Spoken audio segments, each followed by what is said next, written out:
Olá, eu continuo em Santa Cruz do Sul, estou acompanhando minha mãe. Vocês estão vendo que eu estou com um sorrisinho, né? É que ela deu uma boa melhorada.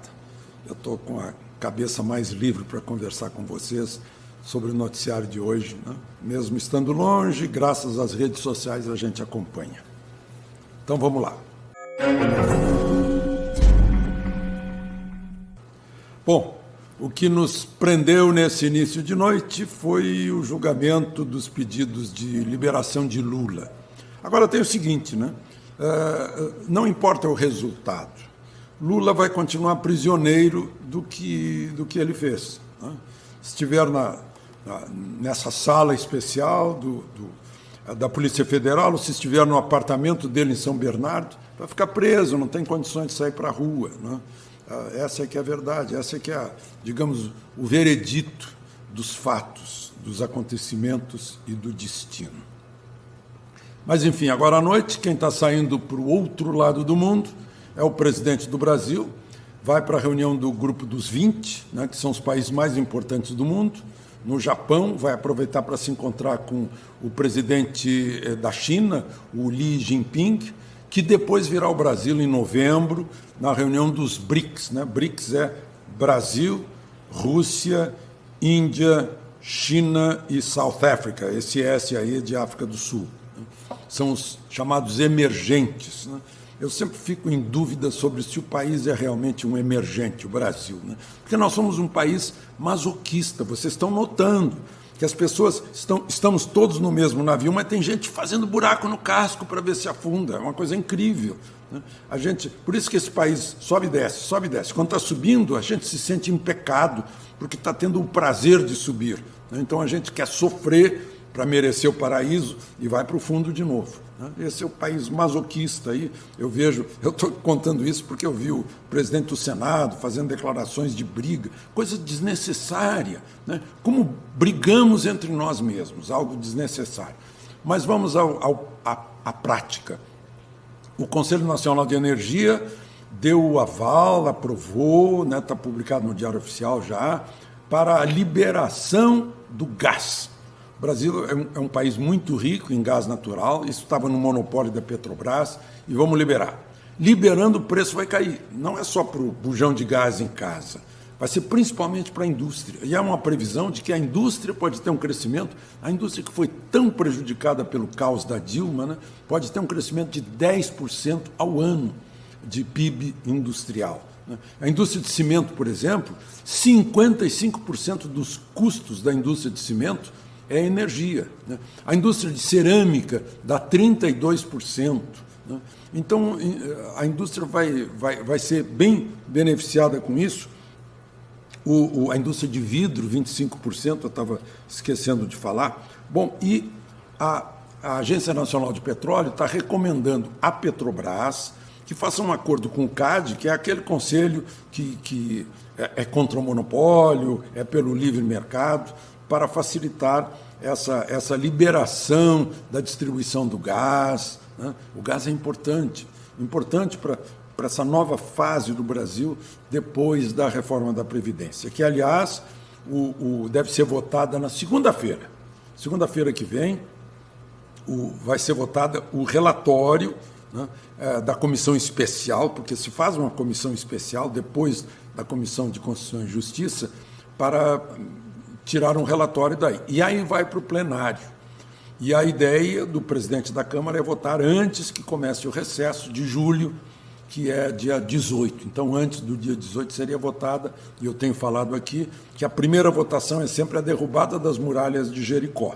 O que vier depois já é consequência, né? Teria uma segunda votação na Câmara e mais duas no Senado.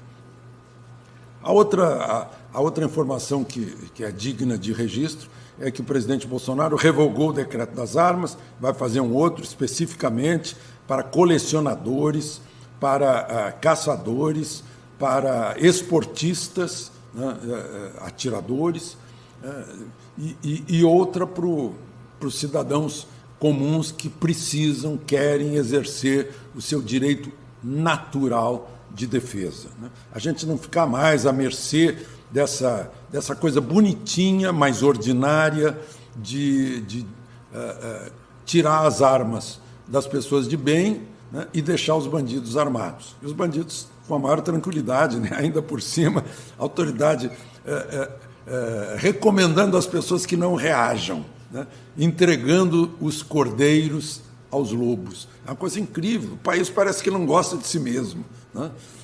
Ou não quer ficar do lado do bem, quer ficar do lado do mal. Eu não sei que maluquice é essa. Onde é que a gente aprendeu isso? Que ideologia põe isso na nossa cabeça? Bom, uma outra questão é que, vejam só, a inflação, a prévia de inflação de junho está em 0,06%, ou seja, 6 centésimos por cento em junho. Faz 13 anos que junho não tem uma inflação tão baixa. E essa certamente é a inflação mensal mais baixa dos últimos, vamos pegar só os últimos 12 meses. O que significa isso? Que a gente está se livrando da estagflação, que é um fantasma. Porque se o PIB, o último boletim Focus do Banco Central, tem uma previsão assim de PIB com 0,87% positivos, né, mais uma inflação lá embaixo, então não é o caso de crescimento zero com inflação alta. Não, a inflação está lá embaixo também, né? Então, essa é uma esperança de sanidade da nossa economia. E o próprio boletim, a ata da última reunião do Conselho de Política Monetária, que é quem preserva a moeda, diz que o crescimento será retomado depois da reforma da Previdência. Então, tem gente criticando o boletim porque diz que está pressionando o Congresso. Não, tem que pressionar o Congresso mesmo, não tem crítica nenhuma. Tem que pressionar o Congresso, porque a reforma da Previdência é absolutamente necessária, em nome dos nossos filhos e netos, para eles terem aposentadoria, porque senão não vão ter, sinto muito. Está desequilibrado, foi feito num tempo em que nós não éramos longevos, agora somos. Foi feito num tempo em que a gente tinha sacrifícios, desgaste físico para trabalhar, né? E as novas gerações não têm mais isso. A medicina avançou, então tem que mudar a nossa previdência. E é isso que está sendo providenciado. Bom, e aí eu queria falar sobre algumas obviedades que as pessoas acham que são novidade. A AJUF, Associação de Juízes Federais, tem lá um grupo de juízes que está pedindo a saída do juiz Sérgio Moro, né, do ministro Sérgio Moro, ex-juiz da Associação de Juízes. Óbvio, gente, ele não é mais juiz, ele pediu para sair da carreira de juiz, ele abriu mão dessa carreira, ele não é mais juiz, ele não tem mais que estar na Associação de Juízes, então não é nenhuma punição para ele, é apenas seguir a ordem das coisas, né? A outra questão é que aí o Paraná Pesquisas fez uma pesquisa que mostrou que 56% dos investigados, dos entrevistados, olharam aqueles depoimentos, aquelas anotações de ação criminal, de entrada, violação da privacidade no Poder Judiciário, e disseram que não viram nada nos diálogos de Sérgio Moro com o procurador Deltan Dallagnol que pudesse ser vicioso ou ser condenado. 56% das pessoas dividem a opinião de quem leu isso. Eu li também, não vi nada demais. Principalmente, é bom repetir, isso é hábito de promotores e advogados de terem aquele embargo auricular, o embargo de orelha, de conversar com o juiz. Só que hoje as pessoas não conversam mais, né? Você e eu preferimos pegar o celular e dedilhar um WhatsApp para a pessoa, que é mais prático, é mais rápido, né? Então foi o que os dois fizeram. O seu Greenwald depôs, eu não vi o depoimento dele, depois eu não sei se foi na Câmara ou no Senado, foi convocado. E outra questão, para terminar, é que deram uma importância, o pessoal aí que não gosta de comer, deve ser faquir, né, contra a liberação de 42 defensivos agrícolas, que eles chamam de agrotóxico, para impor medo.